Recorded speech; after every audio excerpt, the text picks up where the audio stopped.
Hello everyone. मैं संग्राम पवार। और जैसे कि अभी संडे को मंडी बोर्ड का पेपर हुआ था, व्यापम द्वारा आयोजित कराया गया था पेपर। और इसका जो संभावित आंसर की जो हमारे हिसाब से है, इस पर हम वीडियो बना रहे हैं। एक भाग जो है सर ने अपलोड कर दिया है, गीतेश्वर सर ने, और दूसरा भाग जो है इसे मैं अपलोड कर रहा हूँ। ये सेट ए है और इसका जो मैथ्स का और कुछ जीएस वाला पोर्शन है, इसके बारे पर मैं जो चर्चा करने वाला हूँ। तो डायरेक्ट हम आंसर्स के बारे में चर्चा करेंगे। कम समय लगेगा और ये सारे लगभग कोशिश की गई है कि विश्वसनीय और सही आंसर हों। जब आंसर की आती है, कुछ अगर विवाद होगा कुछ, तो उसमें अगर आपको दावापत्ती करनी हो तो साक्ष्य अगर चाहिए होंगे तो हम उसके लिए भी एक सेपरेट वीडियो बना देंगे। हालांकि सर ने जो है कुछ वीडियो अपलोड किया जो कि संबंधित है अधिनियम से संबंधित वाला पोर्शन जो है, उसमें सर ने विथ प्रूफ जो है वीडियो बनाया है, जिसमें सारी डिटेल भी उनने अपलोड की है, तो आप वो ज़रूर देखें।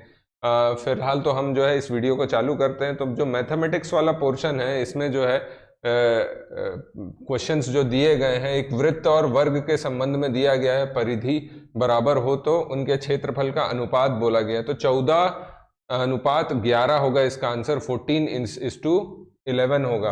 वहीं पर वैल्यू निकालने बोला है 2 to the power x+6 और 8 की पावर x+1। इसका है आंसर 3/2।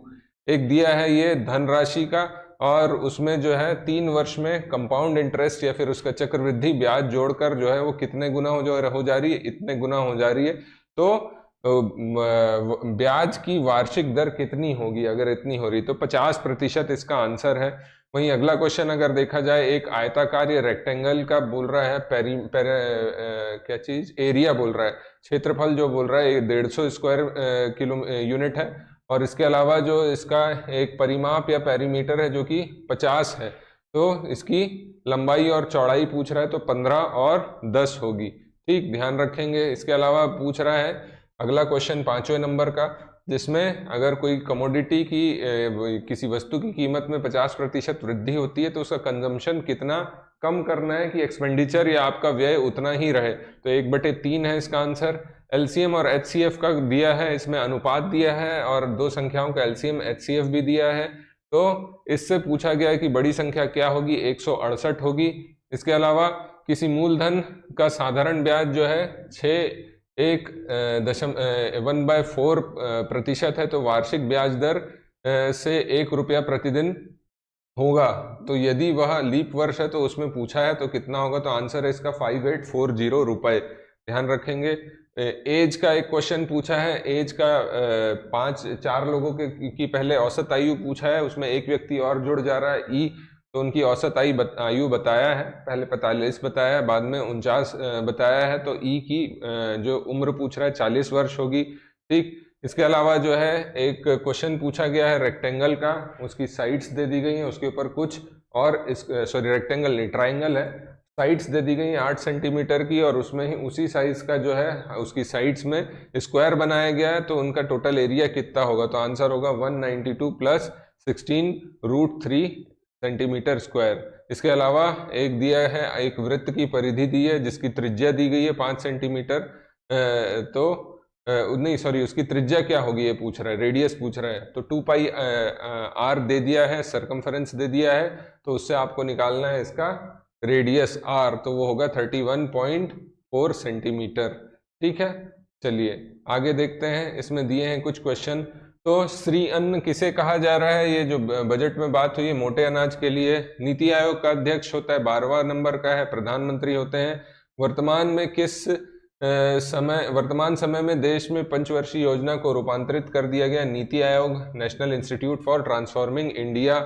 फिर इसके अलावा पूछ रहा है कि एक वित्तीय विवरण में या फिर फाइनेंशियल ईयर में जो है डिफरेंस किसका, तो वैल्यू ऑफ कंट्रीज एक्सपोर्ट और इंपोर्ट, आयात और निर्यात की का जो मूल्य होगा उसके बीच के अंतर को बैलेंस ऑफ ट्रेड बोलते हैं। ध्यान रखेंगे। बैंकर्स बैंक आरबीआई को बोला जाता है, 15वें का आंसर होगा।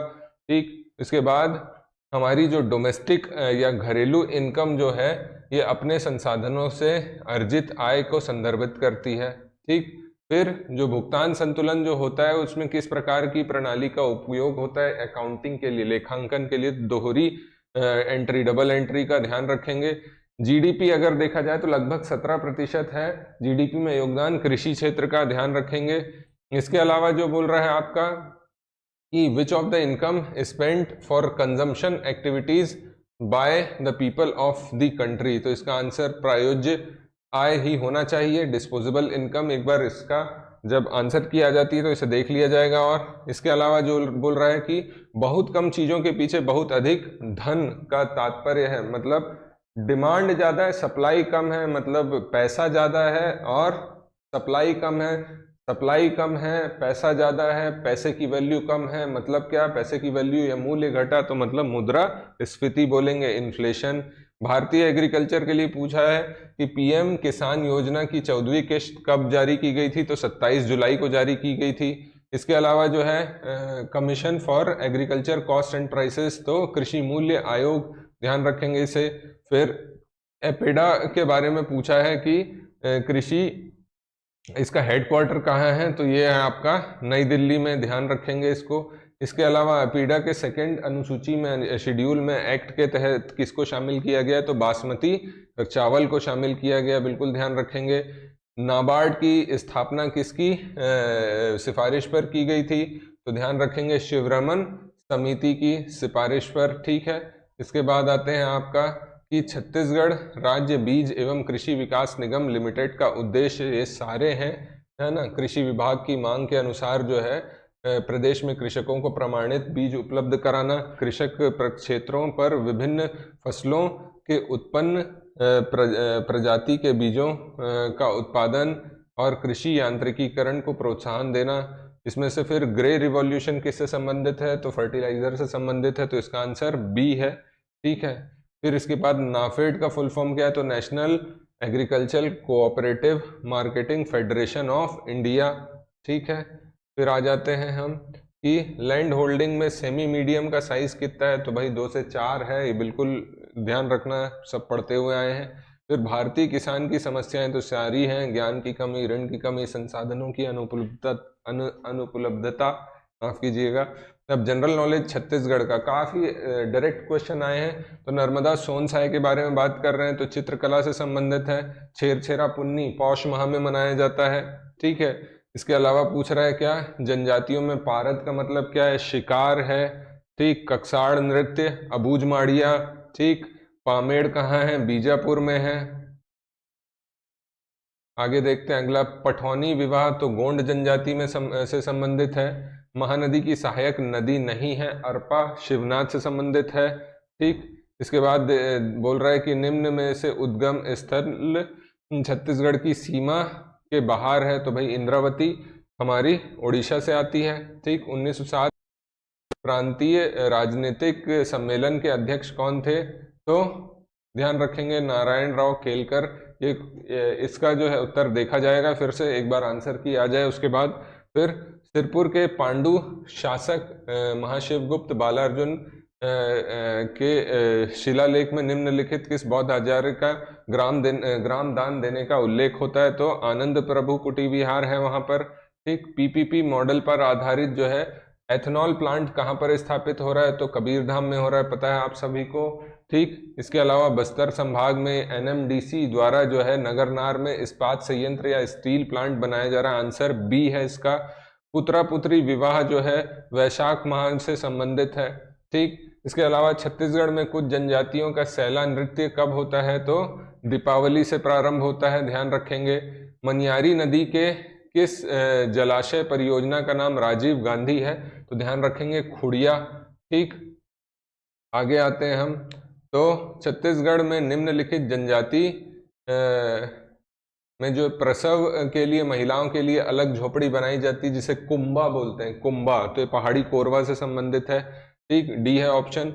जामुल कारखाना कहाँ पर है, तो ये दुर्ग में स्थित है, एसीसी जामुल, ठीक। पहला सीमेंट कारखाना। कुछ साइंस एंड टेक का क्वेश्चन पूछा है, तो इनमें से इस क्वेश्चन को देखा जाएगा कि सल्फर डाइऑक्साइड के प्रति अत्यधिक संवेदनशील क्या है, तो ये एक बार जब आंसर की आ जाएगी उसके बाद हम इस पर चर्चा करेंगे। कार्बन डाइऑक्साइड को ग्रीन हाउस गैस क्यों कहा जाता है, क्योंकि ये क्या ऊष्मा को अवशोषित करती है, एब्जॉर्ब करती है, ठीक है। फिर एंथ्रोपोजेनिक CO2, एंथ्रोपोजेनिक कहीं भी लिखा रहेगा इसका मतलब होगा मानव निर्मित, तो ऑप्शन होगा बी, मानव निर्मित CO2। इसके अलावा गूगल ड्राइव क्या है, तो भाई एक हिसाब से क्लाउड में आप कुछ चीज सेव कर रहे हैं, वही एक फ्री सर्विस है गूगल की, जिसमें आप अपनी फाइल को जो है ऑनलाइन सेव कर सकते हैं और कहीं भी उसका एक्सेस कर सकते हैं, ठीक है। इसके अलावा आदर्श रूप से भारत के पास वन भूमि का अनुमानित कितना होना चाहिए, तो भाई भारत की वन नीति के तहत जो है हमारे यहाँ वन का क्षेत्रफल लगभग 33% होना चाहिए, जो कि है नहीं, ठीक। एक बाइट में 8 बिट्स होती हैं हमारी। इसके अलावा मानव रहित, अब ये क्वेश्चन थोड़ा सा मुझे डाउटफुल लग रहा है कि unmanned space vehicle that takes instrument into space to collect data, मानव रहित अंतरिक्ष यान जो कि डेटा एकत्रित करने के लिए उपकरणों को अंतरिक्ष में ले जाता है, तो रॉकेट ही ये लग रहा है। अब ये यान की बात कर रहे हैं, तो अब किस चीज से के बारे में है, तो ये अंतरिक्ष यान या फिर रॉकेट, दोनों में से कुछ चीज हो सकती है। अभी इस पर चर्चा की जाएगी जब एक बार आंसर की आ जाएगी। अब ये चिन्ह किससे संबंधित है, तो इस ध्यान रखेंगे गूगल फॉर्म्स से संबंधित है, ठीक। इसके बाद ये क्वेश्चन नजर नहीं आ रहा होगा, मैं बता दे रहा हूँ कि पूछ रहा है कि ओजोन जो कि यूवी लाइट को आने से रोकती है किस मंडल में स्थित है, वायुमंडल के, तो शोभ मंडल या स्ट्रेटोस्फियर कहा जाता है उसको, ठीक। फिर बोल रहा है, अगला भी नजर में नहीं आ रहा है, GSLV जो सैटेलाइट होती है, रॉकेट जो होते हैं हमारे यहाँ, रॉकेट की 2 तकनीक है मेनली, PSLV और GSLV। तो GSLV में क्या किस प्रकार का ईंधन का प्रयोग होता है, तो इसमें जो है लिक्विड है ना, तरल ईंधन का प्रयोग होता है, गैस को ठंडा करके तरल फॉर्म में लाया जाता है और उसका प्रयोग किया जाता है किसमें, ईंधन के तौर पर। तो ध्यान रखेंगे ए ऑप्शन होगा इसका। तो ये हो गए हमारे जो है सारे प्रश्न दोनों भाग में जो कि संबंधित है मंडी बोर्ड की परीक्षा से। मैंने डायरेक्ट आंसर बता दिए हैं, अगर किसी को कुछ इसमें डाउट हो, कुछ हो, 2 क्वेश्चन में डाउट है जिसके बारे में एक बार आंसर की आ जाएगी, उस पर बाद हम उस पर चर्चा करेंगे। और तब तक देखते रहिए, ये सारे जो है समय समय पर हम कुछ ना कुछ टॉपिक लेकर आते हैं और इससे संबंधित भी कुछ चीज़ आएगी, जैसे हमको पता लगेगा संभावित कट ऑफ कैसा जा सकता है, तो इस पर हम चर्चा ज़रूर करेंगे। तो तब तक के लिए all the very best, thank you very much, मिलते हैं आगे के लेक्चर में।